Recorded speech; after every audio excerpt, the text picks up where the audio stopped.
हमारे चैनल को सब्सक्राइब करें और बेल आइकन दबाएं। Guys thank you so much इतनी अच्छी पार्टी के लिए। लोग ठीक कहते हैं, अपना देश अपना होता है और अपने दोस्त अपने। वो तो है। और अपनी गर्लफ्रेंड अपनी। I love you so much. I love you too. वैसे प्रीति, मानना पड़ेगा, आजकल ऐसा रोमांस देखने को मिलता नहीं है, हैं? गाइस मैं कुछ ड्रिंक लेके आती हूँ। Okay. Hey, can I get you a drink? I mean, क्या पियेंगे आप? क्यों, तुम वेटर हो? By the way, I'm Saurabh. और आप? देखो, अगर तुम इस दुनिया के अकेले लड़के होते तब भी मैं तुम पे कोई इंटरेस्ट नहीं दिखाती। तो ये नाम वाम पूछ के टाइम वेस्ट करना बंद करो। Hello hello,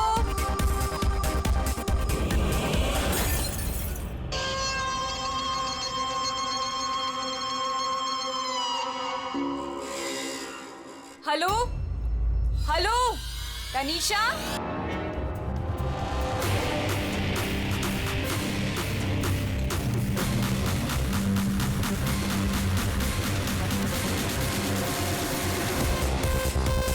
can you hear me?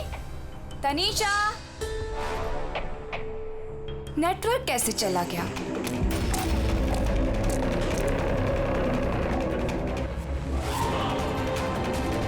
Phone क्यों नहीं लग रहा है?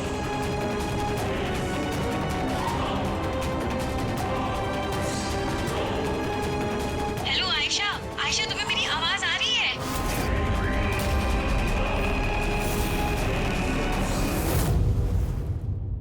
आयशा!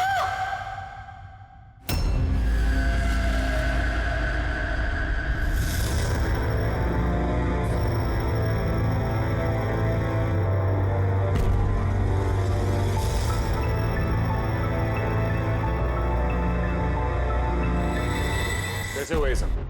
हाँ? पता नहीं सर, ये सब कैसे हुआ। एक कॉल अटेंड करने के लिए बाहर गई और जब वापस आई तो ये सब। तुम्हारे अलावा और कौन कौन दोस्त है आयशा के यहाँ पे? सर ये प्रीति और ये विशाल है सर, आयशा का बॉयफ्रेंड। देख के लगता है कि आयशा का किसी के साथ हाथापाई तो नहीं हुई है। ये फोन रिसीव करने के लिए बाहर गई और वहाँ पहले से खूनी इसका इंतजार कर रहा होगा। मतलब सर ये खूनी ने सब प्लानिंग करके किया? नहीं पंकज, ये प्लान मर्डर तो नहीं लगता, क्योंकि अगर प्लान किया होता तो उसने किसी और हथियार का इस्तेमाल किया होता, ना कि कांच का। मतलब अचानक यहाँ पे कोई गुस्सा हो गया होगा आयशा पे और मार दिया होगा। लगता तो कुछ ऐसे ही है फ्रेडी। आयशा का यहाँ पे किसी के साथ कोई झगड़ा वगैरह हुआ था? कोई कहा सुनी? हाँ? ऐसे चुप रहने से काम नहीं चलेगा। ये सीसीटीवी कैमरा है, फुटेज देखेंगे तो पता चल ही जाएगा। सॉरी सर, सीसीटीवी कैमरे काम नहीं कर रहे हैं। व्हाट? सीसीटीवी काम नहीं कर रहा है? इतनी लापरवाही? सर वो कल आखिरी गाने के दौरान धुएं की वजह से शायद टेक्निकल एरर आ गया है। मैं जल्दी ठीक करवा लूंगा। ठीक कराओगे जब तुम्हारा ये क्लब वापस खुलेगा। जब तक ये केस सॉल्व नहीं होता तुम्हारा क्लब बंद। सर मुझे लगता है ये खून सौरभ ने किया है। अमीर बाप की बिगड़ी औलाद है। Hey, can I get you a drink? I mean, क्या पियेंगे आप? क्यों, तुम वेटर हो?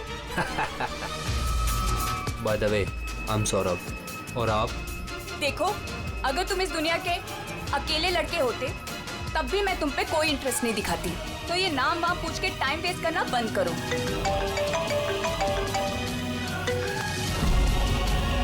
और जब आयशा ने उसे टेढ़ा जवाब दिया तो वो गुस्से में उसके पीछे पीछे बाहर तक गया था।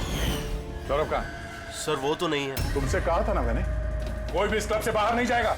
सर जाने नहीं दिया, शायद वो जुर्म करने के बाद ही चला गया, आयशा के अंदर आने से पहले। आयशा और सौरभ बाहर किस तरफ गए थे? सर उस तरफ।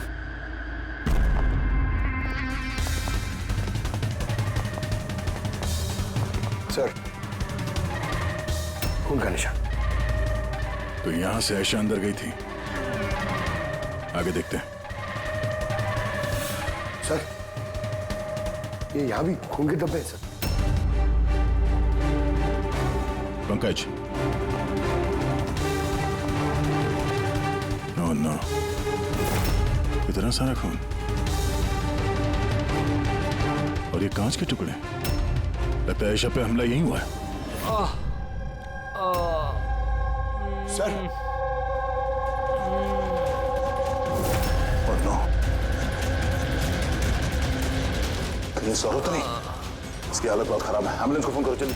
इस क्लब में इतने सारे लोगों के बीच एक लड़की का खून हो जाता है, बाउंसर्स का अता पता नहीं, सीसीटीवी कैमरा है पर काम नहीं कर रहा, और तो और यहाँ पे किसी ने कुछ होते हुए देखा नहीं है ना। कमाल की बात। आयशा मुझे छोड़कर नहीं जा सकती, हमें आना ही नहीं चाहिए था। विशाल प्लीज अपने आप को दोष मत दो, प्लीज संभालो अपने आप को। आपकी सहेली का यहाँ खून हुआ है और आपका ये रवैया है। अब तक यहाँ जो कुछ भी हुआ है उससे ये लगता है कि खूनी यहाँ पर आयशा को मारने के इरादे से तो नहीं आया था, तैयारी के साथ नहीं आया था। यहाँ इस क्लब में कुछ ऐसा हुआ जिसकी वजह से वो गुस्सा हो गया और उसने आयशा का खून कर दिया और साथ में सौरभ पे भी हमला किया। मुझे लगता है कि वो खूनी आप सब में से कोई एक है। बड़ी पंकज, यहाँ जितने हैं सबके डिटेल्स ले लो। माफ कीजिएगा रायमा जी, मैंने अपनी तरफ से बहुत कोशिश की, लेकिन अब मैं आपकी और ज्यादा मदद नहीं कर पाऊंगा। इट्स ओके डॉक्टर, आपसे जो कुछ भी बन पड़ता था आपने सब कुछ किया, अब हम इससे ज्यादा और क्या कर सकते हैं।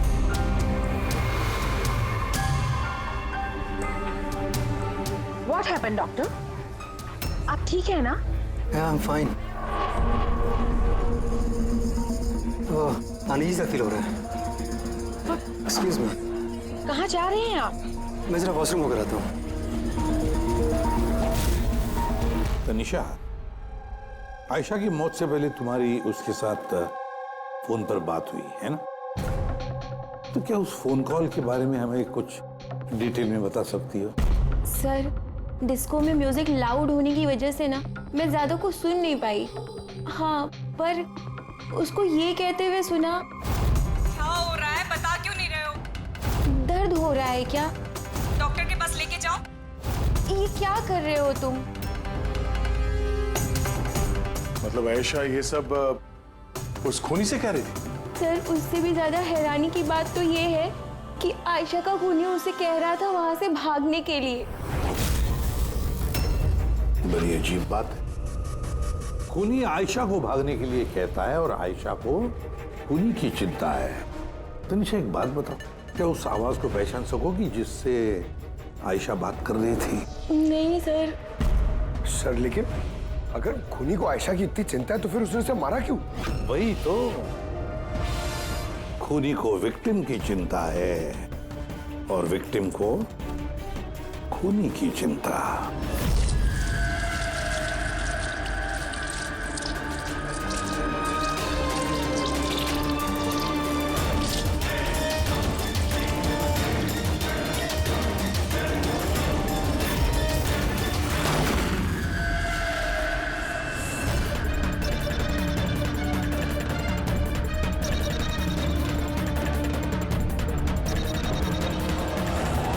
गन?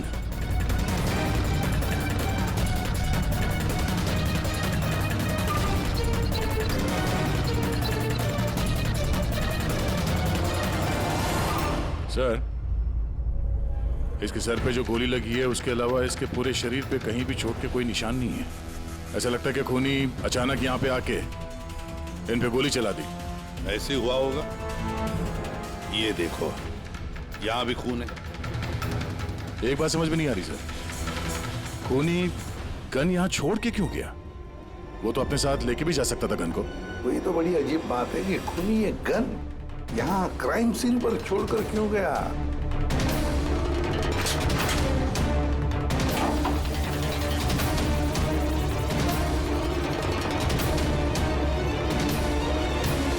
सर,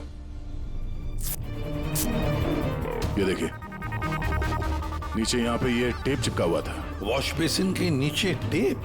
लगता है यहाँ टेप से कुछ चिपकाया था जो अभी यहाँ नहीं है। शायद इस केस से रिलेटेड कुछ हो। जरूर देखते हैं। रायमा जी, डॉक्टर यशवंत आपके डॉक्टर थे? जी हाँ। आप लोग यहीं पे बैठे थे इसी टेबल पर? जी हाँ, वो दरअसल मेरी बीमारी के सिलसिले में मुझे यहाँ पर मिलने के लिए आए थे। बहुत ही अच्छे और नेक दिल इंसान थे। आज जब आप उनसे बात कर रही थी तो आपको लगा कि किसी बात को लेकर वो परेशान थे? परेशान तो नहीं, लेकिन हाँ, अचानक उनकी तबीयत खराब हो गई थी मेरे सामने और वो एक्सक्यूज मी बोल के वॉशरूम के लिए चले गए। मैं तो सोच भी नहीं सकती थी कि ऐसा कुछ हो जाएगा। सर, ये कॉफी शॉप के मैनेजर है। यहाँ के भी सीसीटीवी कैमरे काम नहीं कर रहे। सर 2 घंटे पहले तक तो काम कर रहे थे, पर अचानक कोई टेक्निकल प्रॉब्लम हो गई, इसलिए इंजीनियर को बुलाया हमने।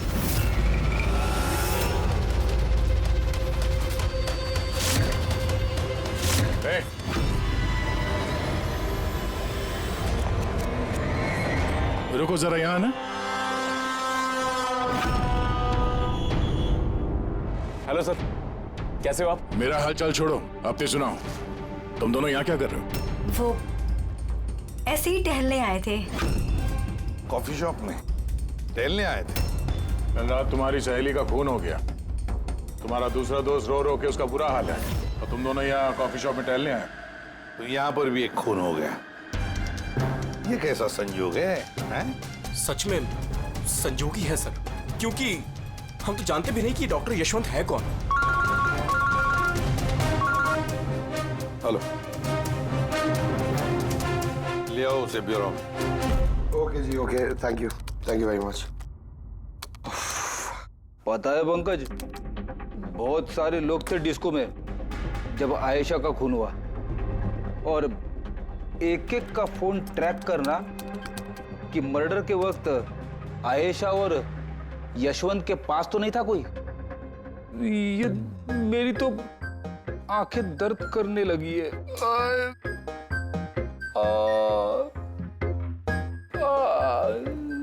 अरे ये साइलेंट को आंख पे लगाना बंद करो फ्रेडी सर। 50 और लोगों के नंबर है जिन्हें ट्रैक करना है, ये काम शुरू करो। ये क्या है? सौरभ, अब कैसी है तबीयत तुम्हारी? शरीर के जख्म तो आज नहीं तो कल ठीक हो जाएंगे सर, लेकिन जो मैंने उस दिन देखा वो शायद जिंदगी भर मेरे दिमाग से कभी भुला नहीं पाऊंगा। ना मैं कल पब जाता और ना ही मुझे आयशा की चीख सुनाई देती।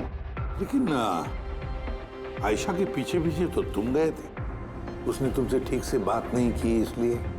ये बात सच है सर कि मैं आयशा के पीछे गया, क्योंकि जब मैंने उसे ड्रिंक ऑफर की तो उसने मना कर दिया सर, और इनफैक्ट उसने मेरी इंसल्ट भी की, तो मुझे बहुत बुरा लगा सर, इसलिए मैं उसके पीछे गया।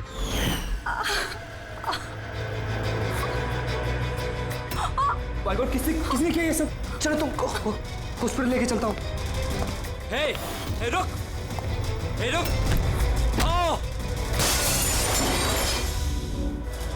और फिर? मुझे अभी भी याद है कि जब मैंने उसकी कलाई पकड़ी तो बिल्कुल भी नॉर्मल नहीं थी, वो आम इंसानों जैसी कलाई थी ही नहीं। मुझे बिल्कुल अजीब सा एहसास हुआ सर।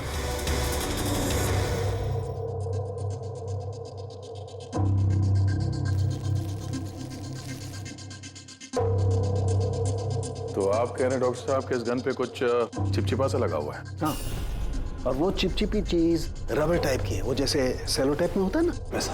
Cello tape gun? ओह, तो खूनी ने पहले से गन वहां वॉश बेसिन के नीचे छुपा के रखी थी, तो ये मर्डर एक प्लान्ड मर्डर था। हाँ, लेकिन ये गन जिससे यशवंत का खून हुआ है और ये कांच जिससे आयशा का खून हुआ है, इन दोनों पे भी कोई भी उंगलियों के निशान नहीं मिले। लेकिन भाई, इस कांच के टुकड़े पर एक खास तरीके की कुछ केमिकल लगा हुआ है, जैसे कि वो प्लास्टिक केमिकल। अब ये इस पर क्यों लगा हुआ था, इसका क्या इस्तेमाल है, ये पता लगाना भी बाकी है। लेकिन यही केमिकल इस गन पर भी लगा हुआ है, दोनों पर। डॉक्टर साहब, आप तो कह रहे थे कि इस गन पे वो सेलो टेप का गम लगा हुआ था। वो तो है ही, उसके अलावा ये भी है। उसके अलावा ये केमिकल भी है, यानी ये दोनों मर्डर, इनका आपस में कोई ना कोई कनेक्शन जरूर है। और जुबिन का और प्रीति का दोनों क्राइम सीन पे होना कोई सहयोग नहीं था। बिल्कुल, तुम बिल्कुल ठीक कह रहे हो, और तुम्हारी बात ये एक और चीज प्रूव करती है। इन दोनों की लाशों पर मुझे एक जैसे फेरोमोन्स मिले। फेरोमोन्स यानी वो केमिकल जिनसे खुशबू आती है। हाँ, यशवंत और आयशा इन दोनों की लाशों पर एक जैसी खुशबू। इसका मतलब बात साफ है, या तो दोनों एक जैसा परफ्यूम लगाते थे या फिर दोनों का खून ही एक ही था। जनरली एक औरत लेडीज परफ्यूम लगाती है और एक आदमी जेंट्स परफ्यूम। अब ये दोनों एक ही तरह का परफ्यूम लगाए, चांस थोड़ा कम है। यानी इन दोनों का खूनी तो एक ही है। आयशा की मौत के बारे में दो बातें पता चली है। एक उसकी दोस्त तनीषा ने बताई और दूसरी सौरभ ने बताई। तनीषा ने बताया कि खूनी ने आयशा को वहां उस पब में से भाग जाने के लिए कहा। अब दुनिया में ऐसा कौन सा खूनी है जो जिस इंसान को मारने गया है उसी से कहता है कि तू यहां से भाग जा? तो फिर खून करने आया ही था क्यों? नहीं नहीं नहीं नहीं नहीं नहीं नहीं, गड़बड़ है, कुछ ना कुछ तो गड़बड़ जरूर है। और सर वो दूसरी बात कौन सी? दूसरी बात सौरभ ने बताई। सौरभ ने कहा कि खूनी की कलाई कुछ अजीब सी थी, आम इंसान की तरह नहीं थी कलाई। शायद कलाई में रिस्ट वॉच या ब्रेसलेट हो। फ्रेडी जरा दिमाग लगा के बोलो, समझे? सर। हाँ सर, दोनों क्राइम सीन में एक नंबर कॉमन है सर। किसका क्राइम? आयशा के बॉयफ्रेंड विशाल का सर। विशाल? विशाल? ये विशाल तो कॉफी शॉप में दिखाई नहीं था, तो फिर ये कॉफी शॉप में पहुंचा कब?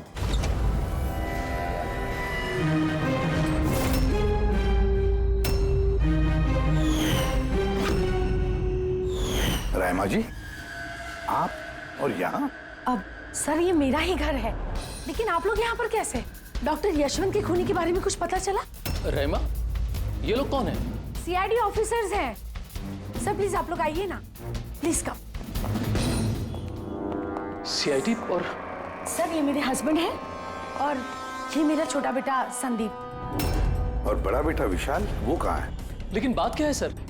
मनन जी, बात यह है कि हमें शक है कि डॉक्टर यशवंत और आयशा के खून में हमें लगता है शायद विशाल का कोई हाथ है।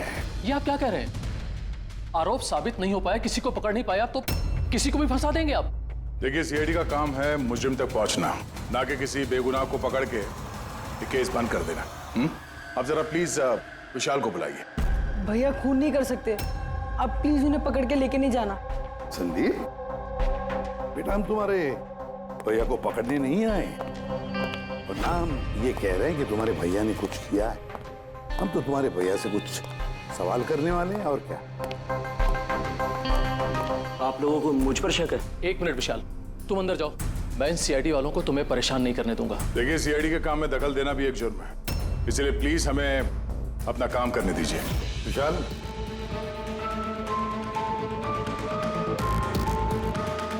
डॉक्टर यशवंत की मौत हुई थी कैफे में और तुम उस वक्त उस कैफे में थे।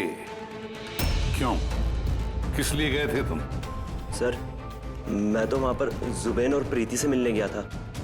मुझे नहीं पता था कि यशवंत अंकल वहां पर मम्मी से मिलने आने वाले हैं। आयशा के साथ तुम्हारी अनबन चल रही थी ना? मुझे बहुत बड़ा सदमा लगा है उसकी मौत का।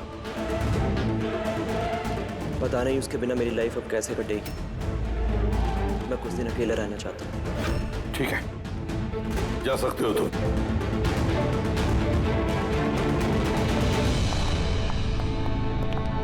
अरे, आप लोग फिर से यहाँ पे भी? कभी कभी अपने घर पे जाते हो कि नहीं?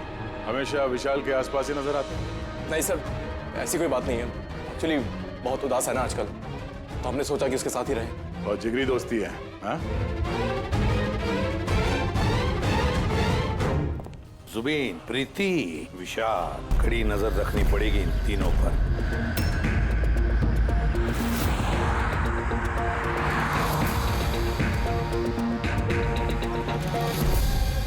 लोग के घर पे इतने कैमरा फिट किए ना फ्रेडी सर, अगर मक्खी भी मिठाई पे बैठेगी ना तो पता चल जाएगा। वैसे काम वाला, दूध वाला और सब्जी वाला, इनके जरिए खुफिया कैमरा बिठाने का आइडिया बड़ा अच्छा था। अच्छा था ना?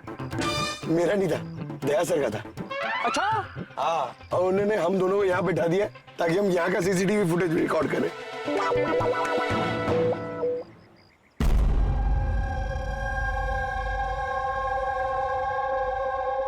अरे बॉस, एक बहुत ही बड़ा सुराग हाथ लगा है जो इस केस की जड़ तक पहुंचा सकता है हमें। तू कब बताएगा? अरे बता रहा हूं ना। तो फिर बताना जल्दी यार। अरे यार सांस तो लेने दो।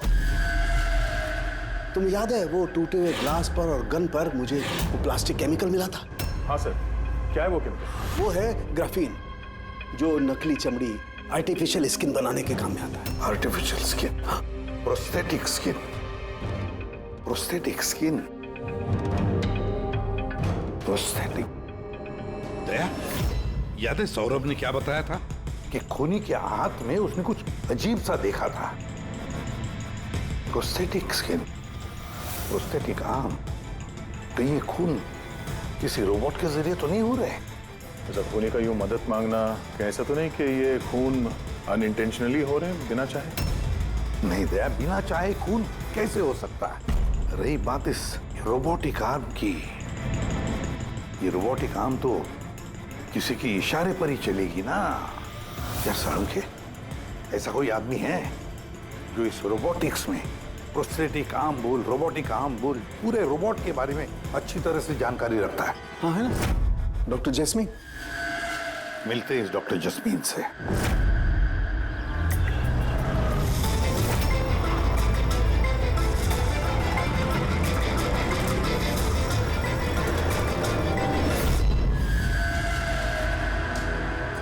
डॉक्टर जैस्मीन, हम ये जानना चाहते हैं कि अगर ये ऐसा वाला प्रोस्थेटिक हाथ लगाया हो, रोबोटिक आर्म, तो क्या वो आर्म, वो हाथ किसी दूसरे के इशारे पर काम कर सकता है?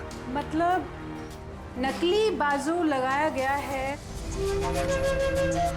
ए को, लेकिन इस बाजू से क्या काम करवाना है इसका कंट्रोल ए के पास नहीं बल्कि बी के पास है।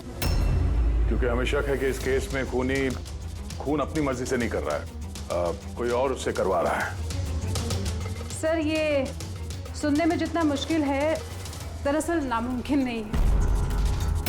जैनिश, जरा दामिनी को अंदर भेजो। हाँ, वही मरीज जिसका कल टेस्ट हुआ था। मरीज?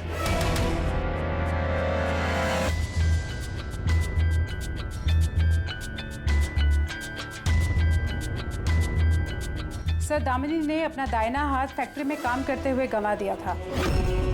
हाँ सर, मशीन में आ गया था मेरा हाथ, इसलिए हमने इसे ये लू काम लगाया है जिसका कंट्रोल इंसानी दिमाग के पास ही है। एक नकली बाजू इंसानी दिमाग के जरिए काम कर रहा है, मगर कैसे? सर, साइंस ने बहुत तरक्की कर ली है। ये योला यानी लूक आर्म अपने आप में एक नया और पहला आविष्कार है।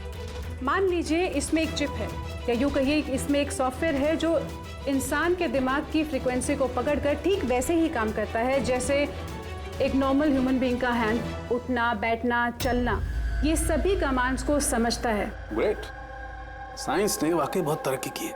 वाकई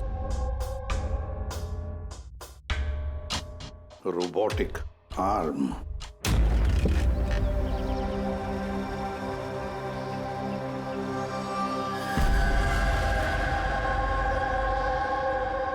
बाय। वहाँ हक कर रहा है, इधर हम दोनों गाड़ी में बैठे हुए हैं।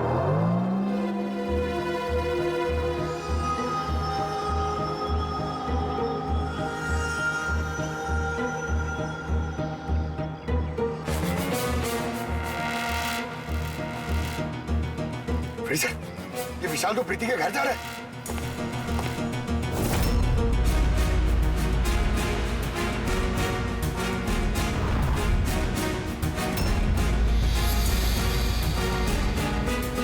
विशाल, तुम टेंशन मत लो, किसी को कुछ भी पता नहीं चलेगा। हम कोई ना कोई रास्ता निकाल लेंगे, ओके? ये लो, कॉफी पी लो।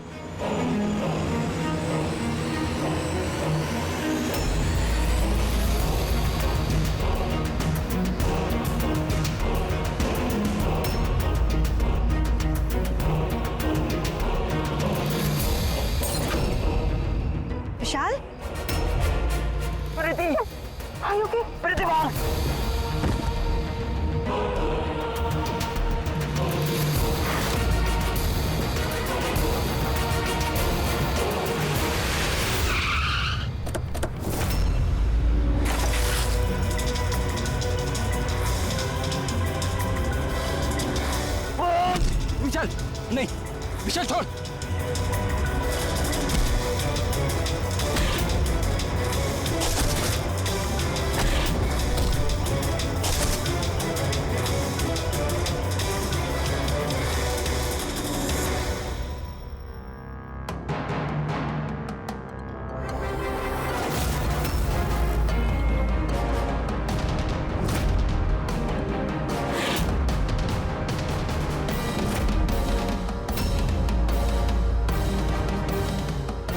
मैं मानता हूं आयशा और डॉक्टर यशवंत का खून मेरे ही हाथ से हुआ था।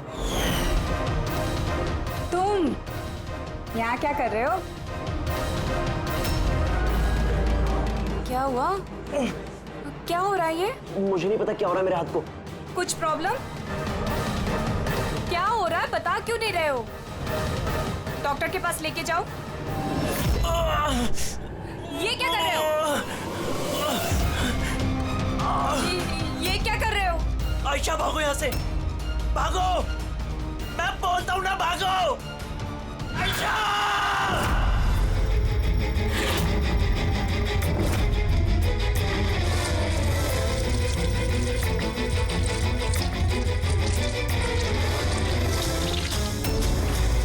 डॉक्टर निकलो यहाँ से। मैं क्या करूँ सर? मेरे हाथ पर कोई कंट्रोल नहीं। क्या? तुम्हारे हाथ पर कंट्रोल ही नहीं रहता? इसका क्या मतलब है? न जाने अचानक कभी कभी क्या हो जाता है। इसीलिए तुमने आयशा को वहां से भाग जाने के लिए कहा? हाँ सर, मैंने आयशा को वहां से भागने के लिए कहा था। आयशा भागो यहाँ से, भागो! और मैंने पूरी कोशिश करी थी कि मैं डॉक्टर यशवंत पर गोली ना चलाऊं। डॉक्टर यहाँ से जाओ। एक बात बताओ, क्यों गए थे तुम कैफे में?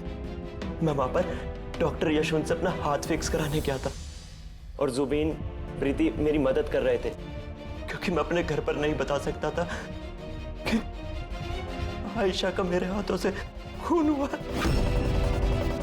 मैं जानता हूं सर, मेरी बात पर यकीन करना बहुत मुश्किल है, लेकिन सच यही है, खून मैंने नहीं बल्कि मेरे हाथ ने किया है। डॉक्टर जस्मीन, ये विशाल जो कह रहा है क्या ये सच है? मेरा मतलब है, क्या ये मुमकिन है कि एक रोबोटिक आर्म अपना ही दिमाग डेवलप करता है और फिर उसी दिमाग को लगा के कुछ भी कर सकता है? चांसेस कम है सर, मगर हाँ, अगर हाथ के अंदर लगे सॉफ्टवेयर को कोई हैक कर ले तो ऐसा हो सकता है। क्या? प्रोस्थेटिक हाथ में लगा हुआ सॉफ्टवेयर हैक किया जा सकता है? हाँ दे, हैक हो सकता है, पॉसिबल है। जब हैकर इस नकली हाथ की चिप हैक कर लेता है तो ये नकली हाथ उस आदमी के दिमाग से नहीं चलता जिसके शरीर में ये लगा है, बल्कि ये नकली हाथ चलता है हैकर के दिमाग से। मतलब किसी ने विशाल के इस रोबोटिक आर्म के सॉफ्टवेयर को हैक किया और फिर उससे खून करवाया। सर, इससे अच्छा तो मैं एक बाजू के सहारे ही अपनी जिंदगी काट लूं, जो हाथ दूसरों की जान का दुश्मन बन जाए। ऐसा हाथ मुझे नहीं चाहिए सर। विशाल, एक बात बताओ, जब तुम्हारा ये हाथ तुमसे कहता है कि वो किसी को मारना चाहता है, तब तुम क्या सोचते हो? क्या होता है तुम्हारे दिमाग में? कैसी अवस्था होती है तुम्हारी? सर, 2-3 मिनट लगते हैं। मैं पूरी कोशिश करता हूं अपने हाथ को काबू में करने की, लेकिन 2 मिनट के बाद जीत मेरे हाथ की होती है सर।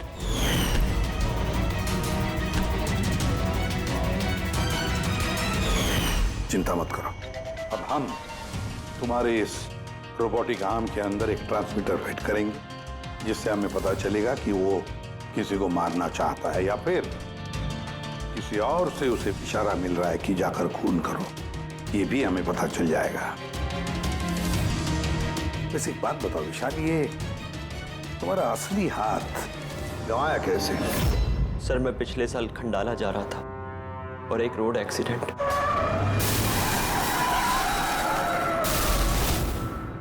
बस। जिंदगी में हमें कई बार इम्तिहान देना पड़ता है। सर, मेरे इम्तिहान तो खत्म होने का नाम ही नहीं ले रहे हैं। जब नकली हाथ के साथ जिंदगी जीने की आदत डाली तो उसी नकली हाथ ने मेरी जिंदगी बर्बाद कर दी। विशाल, तुमसे वादा करता हूं कि ना तुम्हें एक हाथ के साथ जिंदगी गुजारनी पड़ेगी और ना ही वो असली मुजरिम आजाद घूम पाएगा।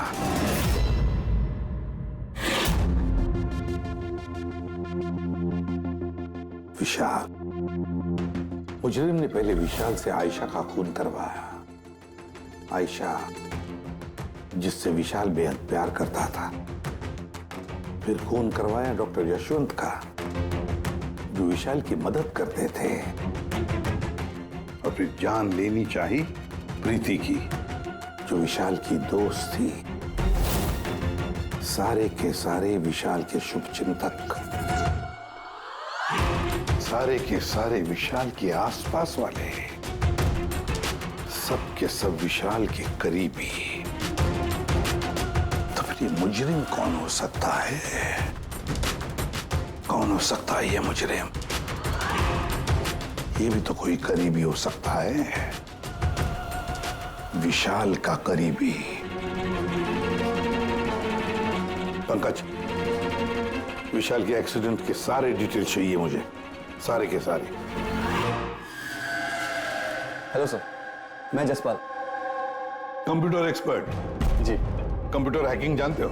बड़े से बड़ा कंप्यूटर हो या कोई सर्वर, चुटकियों में हैक कर सकता हूँ। रोबोटिक आर्म का सिस्टम हैक करना है, कर सकोगे? जी सर, बिल्कुल।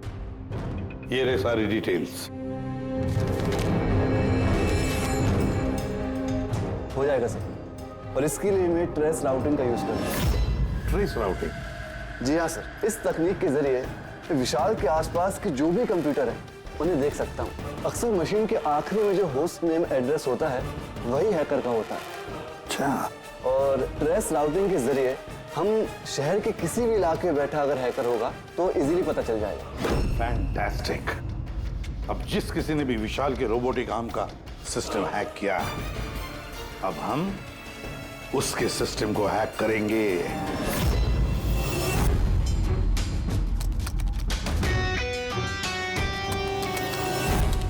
ये देखिए सर, इस वक्त विशाल के आसपास ये सारे कंप्यूटर चालू हैं और इन्हीं में से एक कंप्यूटर है उस हैकर का। बस एक बार पता चल जाए वो कंप्यूटर कौन सा है, फिर हमारा काम आसान हो जाएगा। जसपाल, जल्दी करो, हमारे पास वक्त बहुत कम है। विशाल ने आज मुझे घर पे क्यों बुलाया है? अंकल आंटी भी नहीं है और पता नहीं क्या बात है।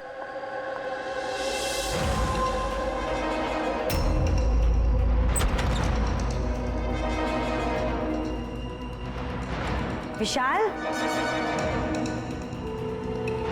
विशाल। प्रीति, यार तुम जानते हो तुम्हें मुझसे खतरा है, उसके बाद भी तुम यहाँ पे दोबारा आ गई।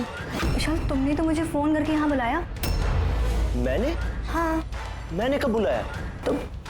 तुमने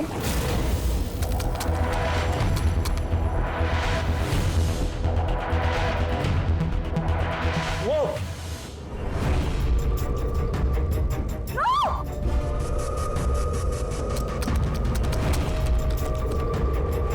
भागो यहाँ से।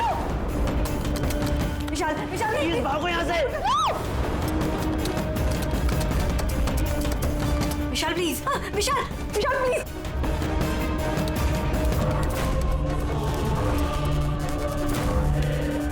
यस सर, उस हैकर की लोकेशन मिल गई है।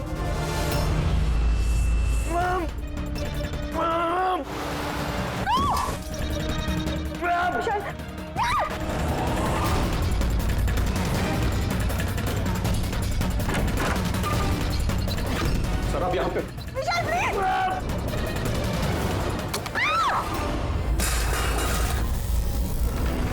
बहुत हो गई हैकिंग।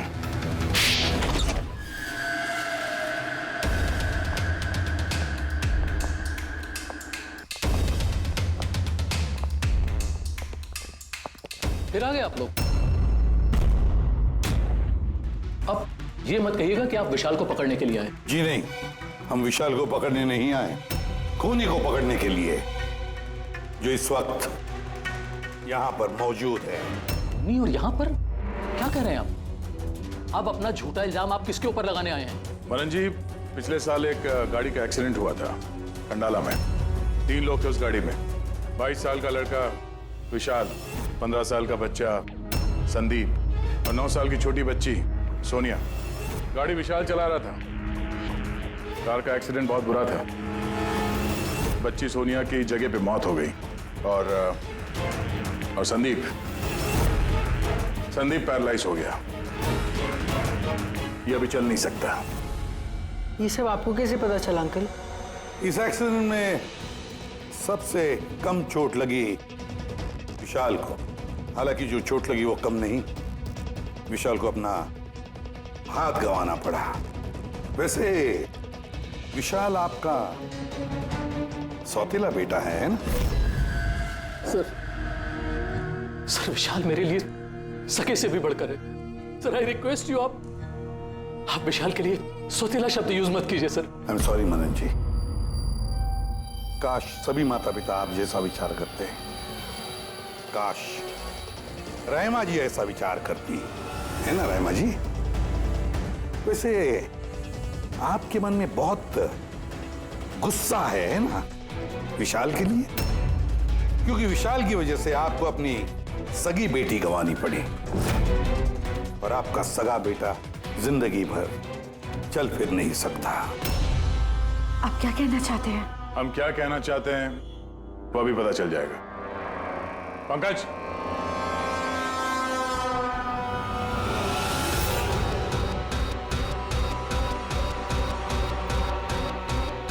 सॉरी आंटी, लेकिन मैंने इन्हें सब कुछ बता दिया कि आप ही के कहने पर मैंने ये सब किया। मैंने ही उन सॉफ्टवेयर्स को हैक किया था और मैंने सभी जगहों की सीसीटीवी कैमरास को भी हैक करके बंद किया।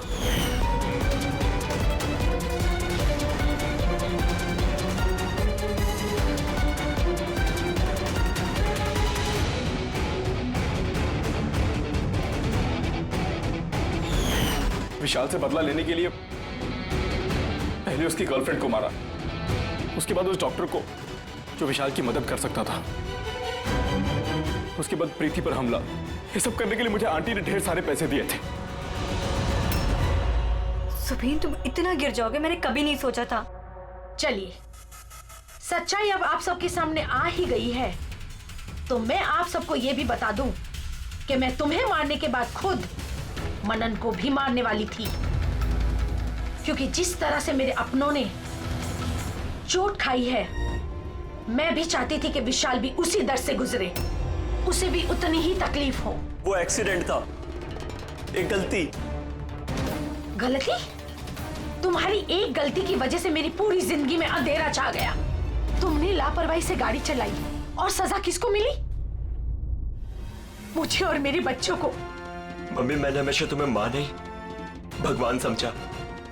अगर ये सब करके तुम्हें सुकून मिल रहा था तो मुझसे एक बार कहा तो होता, मैं अपनी जान दे देता। मुझे तुम्हारी जान नहीं चाहिए थी, मैं तो तुम्हें जीते जी दुख भरी जिंदगी देना चाहती थी। और आप सब मुझे दोष नहीं दे सकते, क्योंकि मैंने जो कुछ भी किया वो मैंने ममता के लिए किया। रहमा जी, मां इतना हल्का शब्द नहीं जो किसी औरत को मुजरिम बना दे। अरे मां तो वो होती है जो सिर्फ अपने ही नहीं दूसरों के बच्चों को ममता, प्यार और स्नेह से देखती है। विशाल भले तुम्हारा सगा बेटा नहीं था, लेकिन बेटा तो था ना, वो तुम्हारे परिवार का हिस्सा था। वो कोई मां अपने बेटे से बदला कैसा ले सकती है? हाँ? वो भी इस तरह का बदला। दो लोगों को जाने गंवाई पड़ी। नहीं रायमा जी, बहुत गलत किया तुमने, बहुत गलत। कानून तुम्हें कभी माफ नहीं करेगा, कभी माफ नहीं करेगा। कड़ी से कड़ी सजा होगी तुम्हें।